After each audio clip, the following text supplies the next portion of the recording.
Ngolo Kante has suffered a knee injury in training as Chelsea prepare for the Europa League final against Arsenal. Fuck! Why? Why? Ngolo Kante. No. No. Guys, I really do think that I pissed off the gods, the football gods, when I joked about Arsenal seasons usually in like they just get caught by the injury bug, or they just have a dip in form, or all of the above, right? Everything that can go wrong with them always happens, and I never wish any injury on any uh club, right? Any club that's different from Chelsea, I never wish injuries on their players for our personal gain. I don't believe in that. And karma is a real thing. I believe in negative energy. So this is probably why, it's coming back to haunt me, man. It's coming back to haunt me. But guys, look, I know that it doesn't look like it's in our favor. Everything seems like it's just, that it's just set up for Arsenal to win the Europa League final. But I'm here to tell you now, if it's one thing that these Chelsea players know how to do, or Chelsea players in general know how to do, is write a fairy tale ending. Remember, let's draw you back. I just did a documentary a few weeks ago. I had to take it down because of YouTube copyright. But in 2012, John Terry was missing. Ramirez had injuries and suspensions. We had a lot of suspensions and injuries on that fateful day in Munich when we had to beat Bayern in their own backyard to win. Right? We did that. Yep, check mark. And then in 2013, when we were playing like shit, the season, I think we finished like sixth or seventh in the league. Actually, no, I take that back. We finished third in the league because Rafa Benitez took over, right? They had sacked Roberto Di Matteo, and then Rafa Benitez came in. That was very controversial. And he finished third and won the Europa League final when we didn't have our strongest team. We still have Branislav Ivanovic back then, who was a club legend in himself, but we weren't seen as we weren't seen as a team that can make it all the way to the final, and we did. We didn't get off to a good start. Rafa Benitez, fair play to him. He got us to third place and Europa League final. Even though still to this day I don't like him, but I do respect him because he's a great coach, and he's doing great at Newcastle with very little. So he has my respect with that, and he won us the Europa League final. So yeah, and then the injury that he sustained. How long he's gonna be out. Some people saying it's a knock, just a knock, and he's still in doubt for the game Wednesday. And some people saying it is worse than it initially was. So I don't know the extent of this injury. I just know it was a knee injury.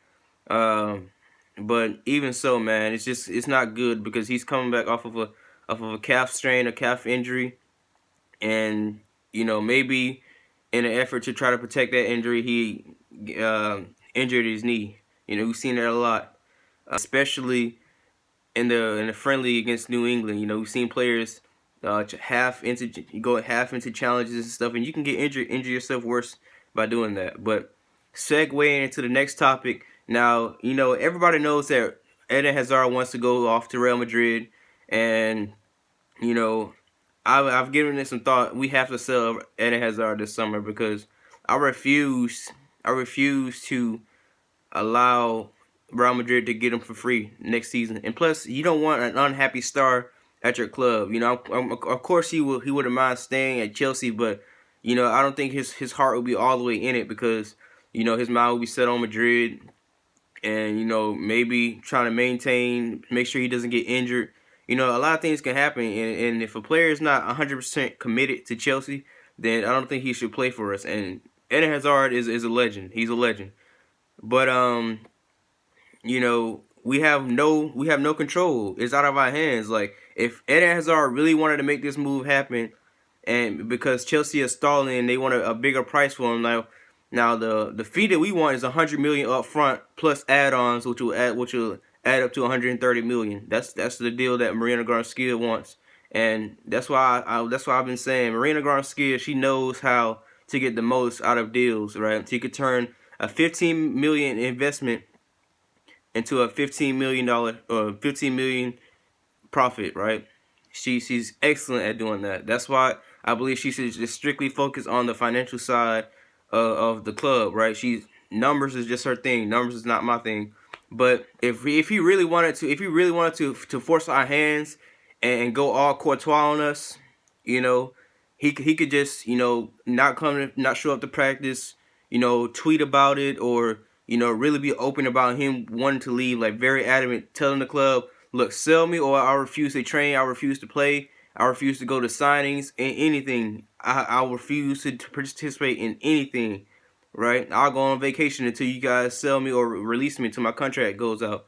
I don't care. I want to go off to Madrid. Now he can pull that card over us, because really we don't have much say, because he's gonna be gone within, you know, this is the final season of his contract. The next summer he'll be no more. He'll be able to go for free to Real Madrid. So, you know, even though we're playing hardball, Real Madrid knows that we have a ticking time bomb, right? So they might try to just hold out and see. You know, they might go off to somebody else and then come after Eden Hazard for the next summer. So I really hope that Chelsea really get a deal done, because, you know, I don't want Eden Hazard to go for free. A player that's worth easily 250 million, right? Real Madrid, or we just want 100 million. Real Madrid, 100 million, one of the richest clubs in the world. You're telling me you can't cough up the few million? You give us 86 million, 88 million. Just give us the 100 million, man. It's not that hard. An extra 14 million for the third best player in the world, arguably the second best player in the world. You get him for a bargain. A bargain. Like Jose Mourinho said, right? Each one of Eden Hazard's legs is worth 100 million apiece. Easy, simple. And if he had at least 2 more years on his contract, he would easily be going for 250 million. Easily, right? So, you know, I'm gonna segue into my next topic. I was gonna do a separate video on this, but since this video is a little bit short, I'm gonna talk about it. Now, Luka Jovic, man. This is why I've been telling people it's not a done deal for Real Madrid. Even though, you know, they are the favorites to get Luka Jovic. His quotes come out that, you know, during the interview, or I don't know if it was an interview or not, I just know he said this, right? That after his game against Chelsea and Inter Milan, right? I'm paraphrasing the quote, but it's pretty much what he said. After the game against Chelsea and Inter Milan, he felt as if, you know, their style of play really suited how he likes to play. Like, he feels like he's better suited for the Premier League or Serie A. Like, this is great news. Like, and the way, even though we're serving this transfer ban, this is the way we can get around it, guys. This is the way we can get around it. We sign Luka Jovic, right?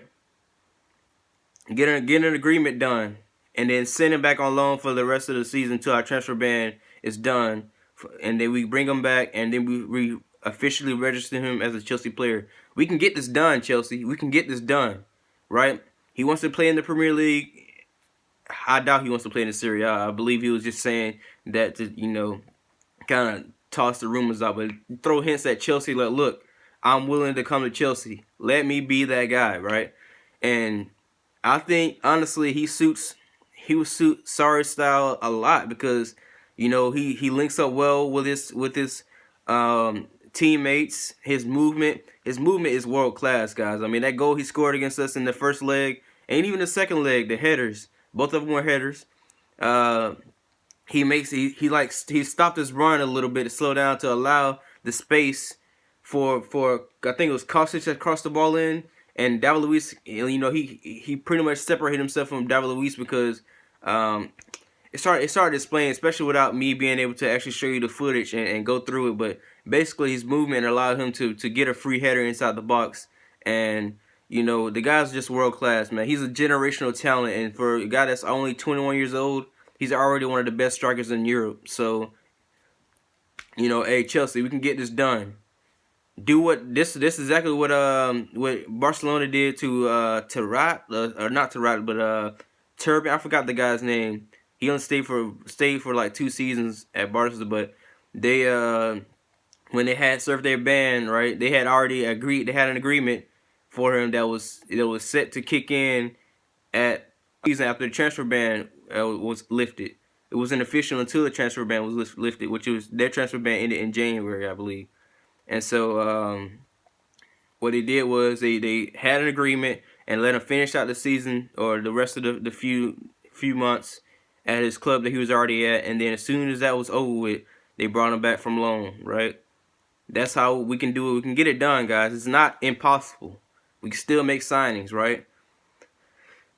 But it doesn't look like we're gonna, because we have what now 3 days until the final. We have 3 days before we can actually send in an appeal to CAS. After that, it's too late. And I think that the club that the club is gonna accept the ban. So it is what it is. Anyways, thank you for watching. Up to Chelsea, and I'm out.